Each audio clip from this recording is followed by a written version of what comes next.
Hello friends, स्वागत है आपके अपने YouTube channel NCERT vision classes में। तो आज हम लोग इस वीडियो में देखने वाले हैं क्लास 8 का मोस्ट वीवीआई ऑब्जेक्टिव क्वेश्चंस। तो जो भी इस चैनल पर नए हैं वो चैनल को सब्सक्राइब करें ताकि और भी इसी प्रकार की वीडियो आप देख पाएँ। और यदि वीडियो पसंद आए तो वीडियो को लाइक करें और अपने दोस्तों के बीच शेयर करें। तो चलिए बिना देर किए हुए हम वीडियो को शुरू करते हैं। तो चलिए क्वेश्चन की ओर चलते हैं और हमारा यहाँ पर पहला क्वेश्चन क्या दिया हुआ है। तो पहला क्वेश्चन में हमारा दिया हुआ है कि हुंड्रू जलप्रपात की ऊंचाई कितनी है। हमारे एक जलप्रपात है जिसका नाम क्या है, हुंड्रू जलप्रपात। तो यहाँ पूछा गया है कि हुंड्रू जलप्रपात की ऊंचाई मतलब कि लंबाई, इसकी लंबाई कितनी है। तो पहला ऑप्शन में दिया गया है, ऑप्शन नंबर ए में कि 20 फुट, बी में दिया गया है 243 फुट, सी में दिया गया है 150 फुट और डी में दिया गया है 143 फुट। तो इसका सही आंसर जो है वो हो जाएगा हमारा ऑप्शन नंबर बी, 243 फुट। तो हमने देखा कि हुंड्रू जलप्रपात की ऊंचाई कितनी है, 243 फुट। तो चलिए नेक्स्ट क्वेश्चन की ओर बढ़ते हैं और हमारा क्वेश्चन नंबर टू में क्या कह रहा है। क्वेश्चन नंबर 2 में कह रहा है कि झारखंड की राजधानी रांची में हुंड्रू जलप्रपात की दूरी है। बोल रहा है कि जो हुंड्रू जलप्रपात है उसकी दूरी कितनी है झारखंड से, झारखंड की राजधानी रांची से तो कितनी है। तो ऑप्शन नंबर ए में देखते हैं 20 मील, ऑप्शन नंबर बी में है 25 मील, ऑप्शन नंबर सी में है 27 मील, ऑप्शन नंबर डी में है 28 मील। तो इसका करेक्ट आंसर जो है वो हो जाएगा हमारा ऑप्शन नंबर सी, 27 मील। तो झारखंड की राजधानी से हुंड्रू जलप्रपात की दूरी कितनी है, तो 27 मील। तो चलिए नेक्स्ट क्वेश्चन की ओर बढ़ते हैं और हमारा नेक्स्ट क्वेश्चन है क्वेश्चन नंबर 3 और उसमें कहा गया है उद्रातू जलप्रपात। सॉरी, क्वेश्चन में मिसप्रिंट हो गया है, उद्रातू की जगह पे होगा हुंड्रू जलप्रपात। तो यहाँ पे देखते हैं कि हुंड्रू जलप्रपात किस जिले में अवस्थित है। कहा गया कि हुंड्रू जलप्रपात किस जिले में है। तो इसका ऑप्शन नंबर ये है हजारीबाग, ऑप्शन नंबर बी में है रामगढ़, ऑप्शन नंबर सी में है रांची और ऑप्शन नंबर डी में है बोकारो। तो इसका सही आंसर हो जाएगा option number C, Ranchi. Hundru जलप्रपात कहाँ है, तो रांची में।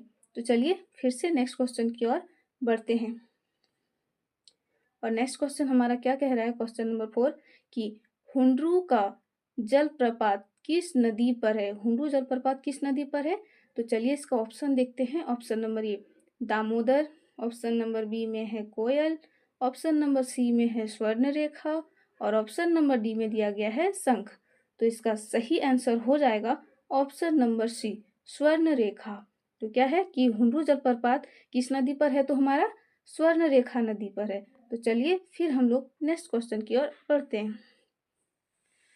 तो नेक्स्ट क्वेश्चन है हमारे पास क्या है, नेक्स्ट क्वेश्चन है क्वेश्चन नंबर 5 और इसमें कहा गया है कि अपराजिता शीर्षक पाठ के अनुसार डॉक्टर चंद्रा को माइक्रोबायोलॉजी में डॉक्टरेट की उपाधि कब मिली। तो इसका ऑप्शन नंबर ये हो जाएगा 1975, ऑप्शन नंबर बी में है 1976, ऑप्शन नंबर सी में है 1977 और ऑप्शन नंबर डी में है 1978। तो इसका सही आंसर हो जाएगा हमारा ऑप्शन नंबर बी, 1976। चलिए नेक्स्ट क्वेश्चन देखते हैं। नेक्स्ट क्वेश्चन क्या है हमारा, क्वेश्चन नंबर 6 में है, क्या पूछा गया है देखते हैं। क्वेश्चन नंबर 6 में अपराजिता शीर्षक पाठ के रचयिता कौन है। बोला गया है कि अपराजिता जो पाठ है उसके लेखक कौन है। तो चलिए हम लोग पहला ऑप्शन देखते हैं और पहला ऑप्शन है हमारे पास महादेवी वर्मा, बी में है हजारी प्रसाद द्विवेदी और सी में है शिवानी और डी में है प्रेमचंद। तो इसका सही आंसर हो जाएगा आपका option number C, Shivani. Shivani जो है वो अपराजिता पाठ के रचयिता है। तो चलिए फिर से हम लोग नेक्स्ट क्वेश्चन की ओर बढ़ते हैं और नेक्स्ट क्वेश्चन हमारे पास है क्वेश्चन नंबर 7। तो 7 की ओर बढ़ते हुए देखते हैं हम लोग कि डॉक्टर चंद्र निम्नांकित में से क्या बनना चाहती थी। एक डॉक्टर चंद्र जो है वो क्या बनना चाहती थी। ऑप्शन नंबर ए में है शिक्षिका, ऑप्शन नंबर बी में है डॉक्टर, ऑप्शन नंबर सी में है वकील और ऑप्शन नंबर डी में है अफसर। तो इसका सही आंसर हो जाएगा आपका option number B. Doctor Chandra जो थी वो क्या बनना चाहती थी, तो एक डॉक्टर बनना चाहती थी। चलिए फिर से हम लोग नेक्स्ट क्वेश्चन की ओर बढ़ते हैं, देखते हैं नेक्स्ट क्वेश्चन में क्या दिया हुआ है। तो नेक्स्ट क्वेश्चन में यहाँ दिया हुआ है क्या, नेक्स्ट क्वेश्चन क्या है 8। तो 8 में क्या देखते हैं हम लोग, देख रहे हैं कि ग्रामीण औरतों का मुख्य काम क्या था। जो यहाँ दिया गया है, क्या दिया गया है कि ग्रामीण जो औरतें थे उसका क्या काम था, मुख्य काम क्या था। तो देखते हैं पहला ऑप्शन में क्या दिया हुआ है, रसोई बनाना, दूसरा में है घास काटना, तीसरा में है भेड़ चराना और चौथा में दिया हुआ है इनमें से कोई नहीं। तो देखते हैं कि इसका करेक्ट आंसर क्या होगा। तो इसका करेक्ट आंसर हो जाएगा आपका ऑप्शन नंबर बी, घास काटना। ग्रामीण औरतों का मुख्य कार्य क्या था, तो घास काटना। चलिए नेक्स्ट क्वेश्चन की ओर बढ़ते हैं और हमारे पास नेक्स्ट क्वेश्चन है क्वेश्चन नंबर 9, जिसमें देखते हैं कि क्या बोला जा रहा है। इसमें देख रहे हैं कि हम लोग की दिया हुआ है त्रिपाठी जी के निवास का क्या, यहाँ बोल रहा है कि त्रिपाठी जी के निवास का नाम क्या था, मतलब जो है त्रिपाठी जी का जो निवास था उसका नाम क्या था। तो पहला ऑप्शन में दिया गया था कि गणपति भवन, दूसरा में आज्ञेय भवन, तीसरा में सरोज भवन और डी में दिया है इनमें से कोई नहीं। तो इसका सही आंसर देखते हैं क्या होगा हमारा। तो सही आंसर हो जाएगा ऑप्शन नंबर बी, आज्ञेय भवन। फिर से हम लोग नेक्स्ट क्वेश्चन की ओर बढ़ते हैं, क्वेश्चन नंबर 10। और क्वेश्चन नंबर 10 में क्या कह रहा है, यहाँ कह रहा है कि काशी विश्वविद्यालय, क्या बोला गया है कि काशी विश्वविद्यालय के बगल में कौन सी विद्यालय है। बोला गया है कि काशी जो विश्वविद्यालय था उसके बगल में कौन सी विद्यालय था। तो पहला ऑप्शन है हमारा अंग्रेजी विद्यालय, दूसरा में है उर्दू विद्यालय, तीसरा में है महिला विद्यालय और चौथा है इनमें से कोई नहीं। तो इसका करेक्ट आंसर जो हो जाएगा वो हमारा होगा ऑप्शन नंबर सी, महिला विश्वविद्यालय जो था वो काशी विश्वविद्यालय के बगल में था। तो चलिए नेक्स्ट क्वेश्चन की ओर फिर से बढ़ते हैं और नेक्स्ट क्वेश्चन में देखते हैं हम लोग क्वेश्चन नंबर 11। और 11 में क्या कह रहा है, चलिए देखते हैं।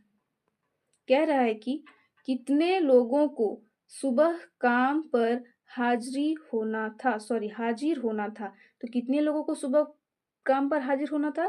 तो पहला ऑप्शन दिया गया है ऑप्शन नंबर 1 में दिया है 2, बी में दिया है 3, सी में 4 और डी में 5। तो इसका सही आंसर जो हो जाएगा वो होगा ऑप्शन नंबर ये 2, मतलब कि 2 लोगों को सुबह हाजिर होना था।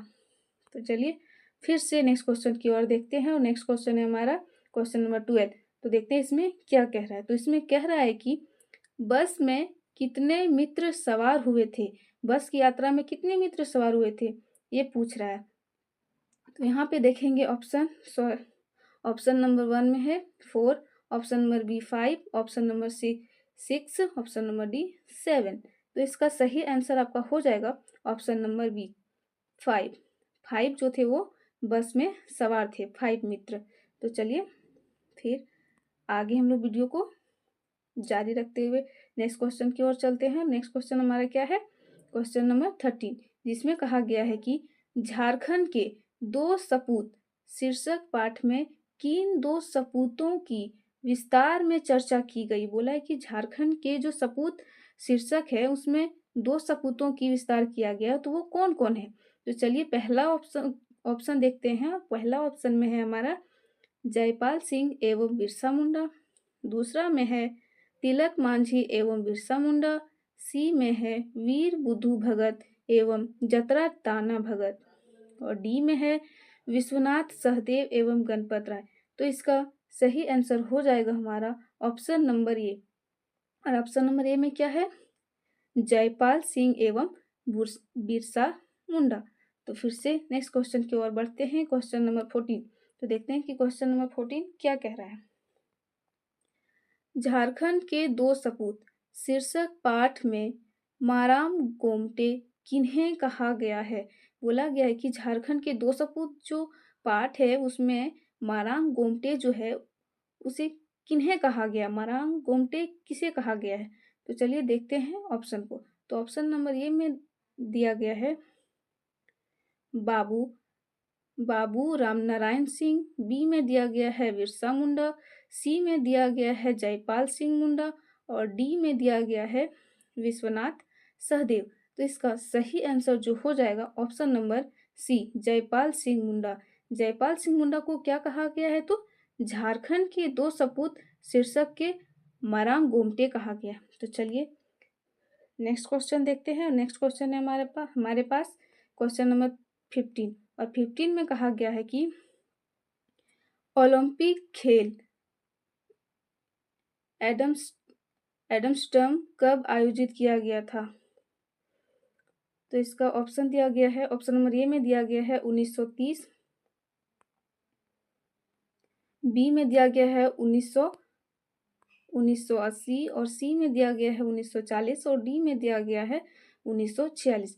तो इसका जो सही आंसर हो जाएगा वो है हमारा ऑप्शन नंबर बी, 1928 में हुआ था। चलिए नेक्स्ट क्वेश्चन की ओर देखते हैं और नेक्स्ट क्वेश्चन है हमारा क्वेश्चन नंबर 16 और 16 में क्या कहा गया है कि बिहार में विनाशकारी भूकंप कब आया था? बिहार में जो एक भूकंप आया था जो विनाशकारी था, तो वह कब आया था? तो उसको देखते हैं कि ऑप्शन में क्या दिया हुआ है। तो ऑप्शन में देखते हैं, पहला ऑप्शन जो है 1931, दूसरा में है 1932 और तीसरा में 1933, चौथा में दिया हुआ है 1934। तो इसका सही आंसर जो हो जाएगा वो क्या हो जाएगा हमारा ऑप्शन नंबर डी, 1934। 1934 में क्या हुआ था कि बिहार में एक विनाशकारी भूकंप आया था। चलिए फिर से नेक्स्ट क्वेश्चन की ओर बढ़ते हैं। Next question number 17। तो 17 में क्या दिया हुआ है कि राम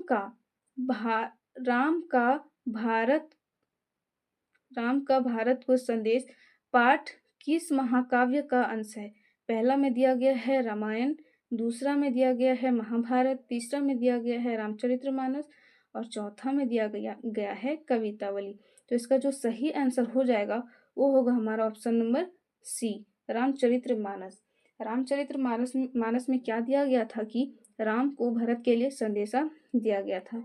तो चलिए नेक्स्ट क्वेश्चन की ओर बढ़ते हैं और नेक्स्ट क्वेश्चन हमारे पास है क्वेश्चन नंबर 18 और क्वेश्चन नंबर 18 हमसे क्या कह रहा है? क्वेश्चन नंबर 18 कह रहा है कि अमरूद का पेड़ को क्यों काटा गया था? अमरूद का जो पेड़ था उसे क्यों काटा गया था? तो इसका ऑप्शन देखते हैं। ऑप्शन नंबर ए में है कि स्थान की कमी के कारण, क्या वहाँ स्थान की कमी थी?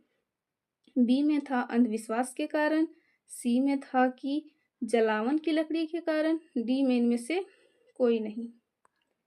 तो इसका सही आंसर हो जाएगा वो होगा ऑप्शन नंबर बी, अंधविश्वास के कारण वहां पे जो है वो अमरूद का पेड़ काटा गया था।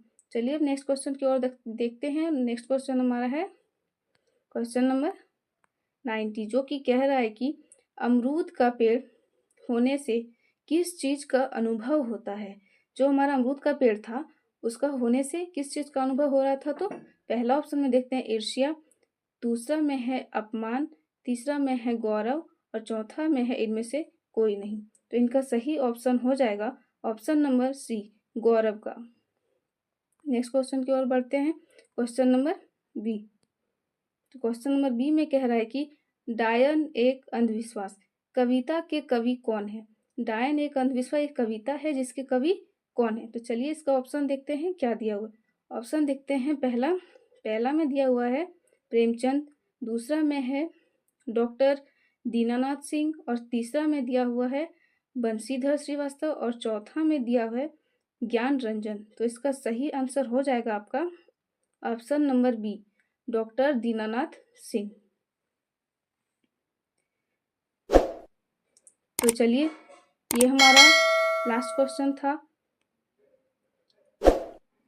और अगर ये वीडियो आप लोगों को पसंद आया हो तो लाइक कीजिएगा, शेयर कीजिएगा और सब्सक्राइब कीजिएगा। तब तक के लिए धन्यवाद।